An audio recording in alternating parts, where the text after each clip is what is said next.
Namaste, Vanakkam. So today we are going to see about the labor in India. Of course, this is a continuation of yesterday's video. Yes. Okay. To be more interpretative, labor in India refers to employment in the Indian economy. So, who is the labor?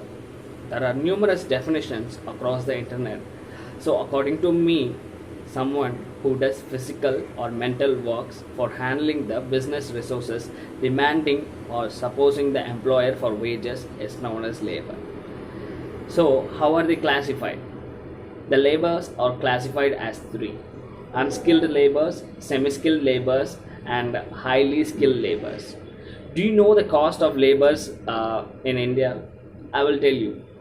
As by the survey of tradingeconomics.com, the cost of unskilled labor is 178 per day, semi skilled labor is 10,900 per month, and highly skilled labor is 43,200 per month in average. This literally makes some sense that the cost of the labor is much lower than other countries. I'm really perplexed and pity that still in 2020 we can't really improve the skills of our citizens so that unskilled and semi-skilled labor still exist. Who to blame? The government? Since it is democratic and republic, we should never blame the government for anything. What? Are you mad? I can hear you yelling that from there. But unfortunately, it is yes. What I say is just don't blame, but I didn't say do not recommend or suggest anything. This is the positivity literally.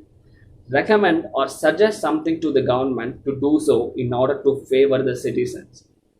Okay, the unskilled labor still exists due to lack of educational resources procured by the middle and lower middle class children. As I said, I don't really know whether the educational bureaucracy really understands this. In India, like country, however, the education is now procured through low standard schools and colleges. The insufficiency of resources still exists. And the commons in India is mostly circumcised to earn money when they reach their 18 to 20 at most. Due to lack of educational resources, along with the circumcised environment to earn money, makes much of the citizens unskilled or sometimes semi-skilled. For psycho-physical barrier in adolescence and socio-political reasons, young people become victims precisely. The students are psychologically betrayed by the provision of degree certificates without real-time scrutiny on one skill. It's really intricate for me to understand the educational bureaucracy which lacks the work field scrutiny. The rich education in India is disseminated partially. The federal system might be one of the reasons behind this. Another thing is the insufficient funds by the educational institutions, which majorly supply the infrastructure, lab equipment, and other facilities in such institutions. Again, the middle class people are the martyrs. The present education system, which was introduced by Macaulay, was purposefully did for bridging the gap between British and Indians that time. But now, the intermediary Western system occupied the economy dramatically. Now, this is inevitable. In order to balance the global trade, we need to adopt this system of education for sure. Why I'm yelling is and emphasizing on this education system is to eradicate both the unskilled and semi-skilled labor terms from India or labors from India. Only then India will attain a superpower. Before reaching out the conclusion, let's see what are the types of workers who are existing in India and how are they classified. Based upon the works the laborers do, they are subsequently classified as black, blue, gold, grey, green, open, pink, scarlet, and white collar workers. To define them in brief, the black collar workers are involved in mining and oil refineries. Sometimes who does black marketing activities are also called as black collar workers. Blue collar workers are those who does manual labor and earn hourly wages. Gold collar workers are professionals such as doctors, engineers, etc. Grey collar workers are people who work beyond the age of retirement. Example, healthcare professionals or IT professionals or anything.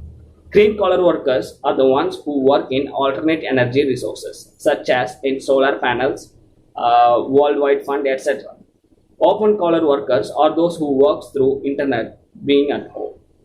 Pink collar workers are who works for low pay such as receptionist, librarian, etc.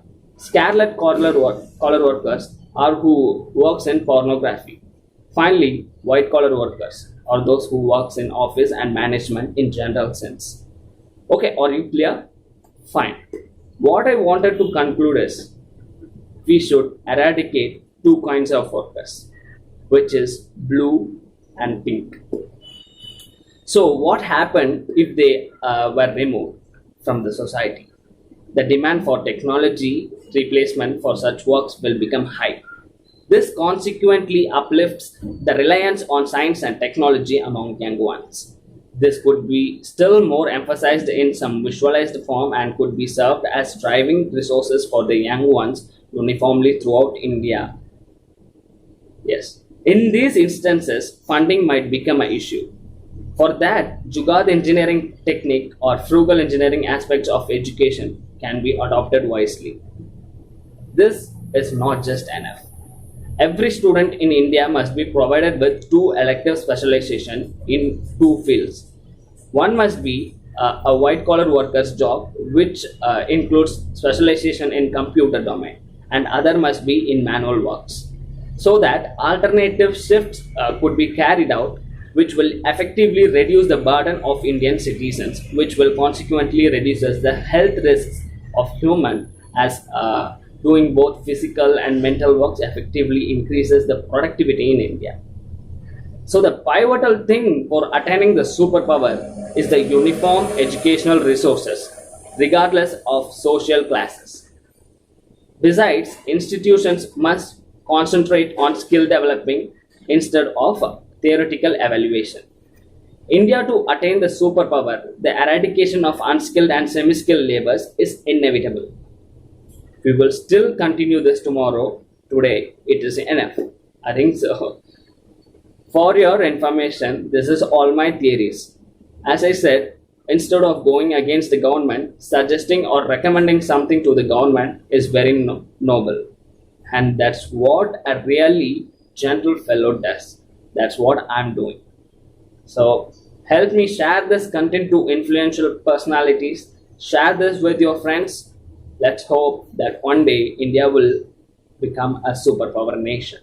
Jai Hind, Nandri, Shambho Mahadev.